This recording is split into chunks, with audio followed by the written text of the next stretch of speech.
शान्ताकारम् भुजगशयनम्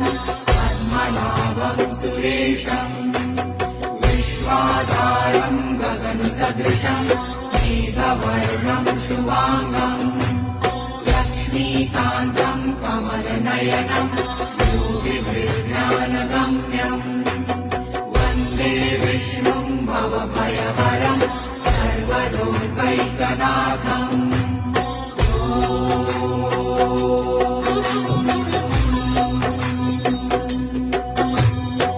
शान्ताकारम् भुजगशयनम् पद्मनाभम् सुरेशम् विश्वाधारम् गगनसदृशम् मेघवर्णम् शुभाङ्गम् लक्ष्मीकान्तम् कमलनयनम् योगिभिर्ज्ञानगम्यम्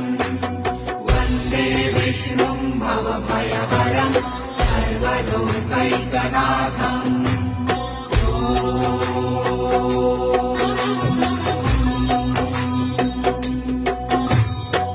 शान्ताकारम् भुजगशयनम्